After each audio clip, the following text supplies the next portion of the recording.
안녕하세요. 찡리는 뮤즈입니다. 오늘 소개할 책은 로또는 꽝이고 내일은 월요일. 퇴사가 아닌 출근을 선택한 당신을 위한 노동권태기 극복 에세이. 직장인이 읽으면 참 좋겠다는 생각이 들었던 책이고요. 이 책은 직장인 에세이라는 생각이 들었습니다. 힘겨운 직장 생활을 하면서 마음의 병까지 얻어 상담까지 받게 되고 약까지 처방받았다는 저자.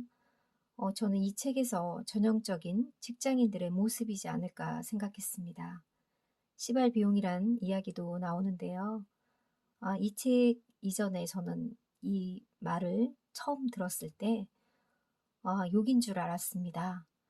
시발 비용이란 스트레스를 받아 지출하는 비용인데요. 스트레스를 받지 않았으면 발생하지 않았을 비용, 예를 들어 홧김에 쇼핑을 하거나 확 지르는 그런 비용들이 있잖아요. 그런 거를 바로 시발비용이라고 합니다. 저자를 소개할게요. 지은이 이하루 11년차 노동자, 정규직, 계약직, 프리랜서로 그때그때 불러주는 회사에서 일했다. 얼굴에 삶이 녹아든다는데 직장 생활을 할수록 새치가 늘고 주름이 깊어지고 눈빛은 탁해지며 입은 더 튀어나와 인상이 확 바뀌었다. 덕분에 회사에 앙금이 좀 있다. 하지만 회사는 미워해도 회사 사람은 미워하지 않으려 애쓴다. 너도 나도 한낱 노동자일 뿐이잖아 하는 마음으로. 이런 녹록지 않은 직장 생활 중에 나는 슈퍼 계약직입니다. 내 하루도 에세이가 될까요? 그리고 이 책까지 세 권의 책을 썼다. 제목을 보니 모두 이렇게 직장 생활에 관한 이야기를 세 권 쓰신 것 같아요. 차례 프롤로그 기어코 월요일이 왔다. 제1회 월요일이 싫어요. 회사가 질려요. 제2회 퇴사 씩씩거리며 씩씩하게. 제3회 일도 사람도 리셋하고픈 월요일. 제4회 쓸데없이 회사 생활을 이롭게 하는 것들. 제5회 회사 가기 싫어서 받은 심리 상담. 프로 매일 상상해도 질리지 않는 로또 1등. 에필로그 기어코 주말도 온다. 기어코 월요일이 왔다. 당시 나는 매일 5시 30분에 일어났다. 씻고 준비하고 문을 나서면 새벽 6시. 떠밀리듯 지하철에 올라 뭉개지며 이동하다 보면 어느새 회사였다. 오전 7시에 도착하면 7시 30분에 시작할 회의를 준비했다. 일도 일이지만 관계도 원만하지 않았다. 이직한 회사는 텃세가 심했다. 다가올 적자 인생이 무서워 노동과 로또를 놓을 수 없더라. 징징거리는 게 지쳐서 어떻게든 잘 해보려는 회사 생활 이야기. 캔디는 외로워도 슬퍼도 울지 않는다. 나는 괴로워도 아파도 출근한다. 한밤에 엄마에게 한심하다고 등을 두들겨 맞은 것도 이제 6년 전의 일이다. 그 사이 나는 좀 달라졌을까? 여전히 일요일 밤은 좀 우울하고 월요일 아침은 살짝 침울하다. 아직도 일하다가 감정을 다치면 울고 가끔은 때려치우겠다고 성질을 낸다. 이 책은 이제 힘들다고 징징거리는 것도 지쳤고 그렇다고 관두기도 어려운, 그러니까 먹고 사는 일의 의미는 깨우쳤지만 먹고 살기 위해 해야 하는 일의 의미를 찾는 얘기를 담았다. 내가 직장 생활을 잘 해보겠다며 아등바등한 이야기, 읽는 당신에게 덜 뒤척이는 일요일 밤을 만들어 줬으면 한다. 이 하루.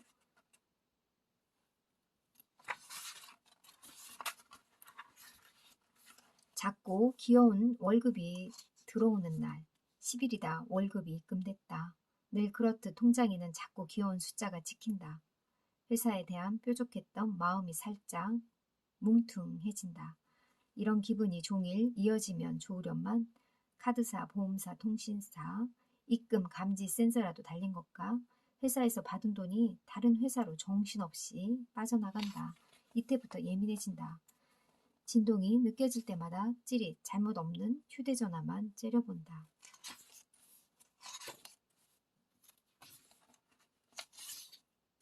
딱 먹고 살 만큼 정량되어 나오는 작고 귀여운 월급이 내가 출근해야 할 이유다. 슬프지만 당장은 그렇다. 이 말에 공감하는 직장인들이 참 많을 것 같습니다.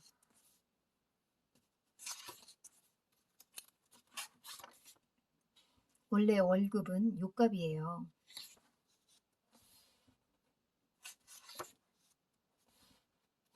원래 월급은 요값이에요. 알죠? 두 작가와 진행했던 프로젝트를 끝난 어느 날 손 부장이 내게 저런 말을 했다. 승강기에서였다. 읽지도 않을 기획안을 또 만들라고 하자 팔자주름 이가 불쾌하게 떨리는 내 얼굴을 보며 한 말이었다. 월급이 요값이라니. 그의 놀라운 논리에 하마터면 주먹을 꽉 친 채 가운데 손가락을 길게 펴서 보여줄 뻔했다.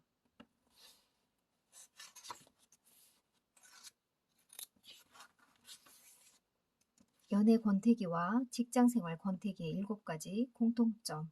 누군가 그랬다. 계속 두근거리면 심장질환을 의심하라고. 연애와 회사 생활, 가장 사적이고 또 굉장히 공적인 두 생활 속에서 일어나는 권태기 증상은 의외로 비슷하다. 1. 말수가 줄어든다. 2. 단점을 지적한다. 3. 의욕이 사라진다.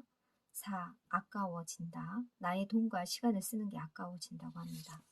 5. 비교하게 된다. 6. 비밀이 쌓인다. 말수가 줄어들면 비밀이 생길 수밖에 없다. 털어놓고 싶지 않은 게 늘어나면 숨기는 게 많아진다. 하루라도 보지 않으면 견디기 힘들었던 마음이 식었다고 말할 수는 없다. 7. 거짓말이 늘어난다. 다시 사랑하거나 헤어지거나 다시 열심히 일하거나 퇴사하거나 권태기는 선택했던 일을 다시 선택해야 하는 시기다.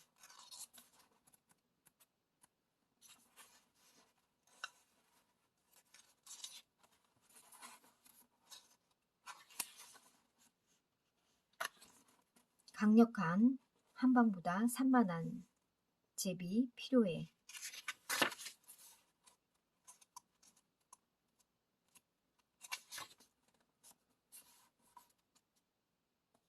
문득 회사 생활도 그런 게 아닐까 싶다. 묵직하게 행동으로 옮기는 사람보다 산만하게 입으로 조잘거리는 사람이 조직 생활을 즐기게 버틴다. 참고 참다가 분노하는 사람보다 크고 작은 일에 자주 삐죽거리는 사람이 상사에게 덜 미움을 받는다. 책임질 마음으로 나선 사람이 짊어질 업무량은 막중하지만 책임은 피하고 들러리처럼 서 있는 사람의 업무량은 적당하다.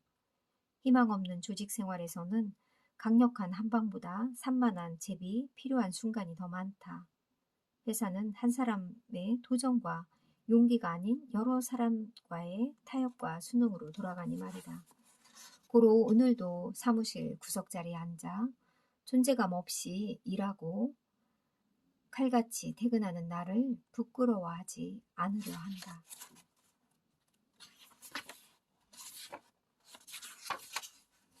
호기롭게 호구에서 탈출하기.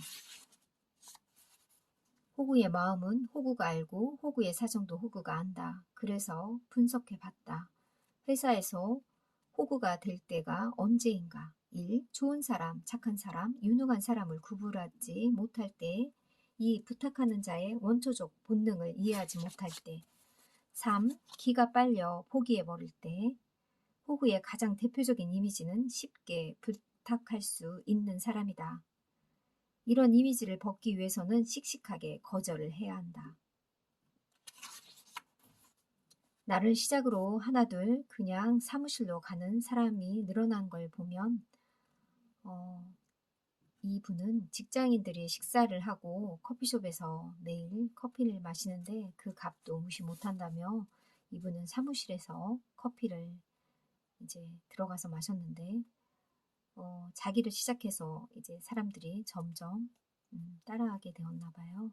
사람 좋다는 말, 착하다는 말, 편하다는 말, 회사에서 굳이 들으려 애쓰지 않아도 되는 말이다. 왜냐하면 거절은 어려운 거니까. 아직 거절에 대해 할 말이 남았다. 그렇다면 거절을 어떻게 하면 익숙해질 수 있을까? 1. 아니다 싶은 것은 아닌 게 맞다. 2. 결정은 빠르게, 거절은 천천히. 3. 거절로 끊어질 관계는 언제든 끊어진다. 4. 미안해하지 말고 미안한 척만 하자. 미안하다라는 말은 최대한 언급하지 않도록 하자. 나도 부탁을 들어주고 싶었는데 안타깝다. 잘 해결되길 바랄게. 그 정도가 좋다고 합니다. 5. 상대에게 거절을 설득해보자. 실험한 게 있는데요. 죄송합니다만 제가 지금 5장을 복사해야 하는데 먼저 복사기를 사용해도 될까요? 이 말과 두 번째, 죄송합니다만 제가 지금 5장 복사를 해야 하는데 먼저 복사기를 사용해도 될까요? 왜냐하면 제가 지금 굉장한 바쁜 일이 있어서요. 결과는 어떨지 여러분들도 바로 느낌이 오죠. 첫 번째 부탁했을 때는 60%, 두 번째의 말로 부탁했을 때는 94%가 양보를 해줬다는 실험이 있다고 합니다. 거절은 어렵다. 왜냐하면 저마다 그럴 만한 사연이 있기 때문이다.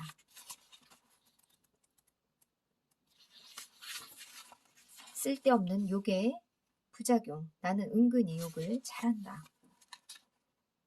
약도 욕도 남용하면 위험하다. 특히 욕을 먹어야 할 대상이 없는 곳에서 하는 농도 짙은 욕은 어느 방향으로 던지든 꼭 내게 돌아오는 부메랑과 비슷하다.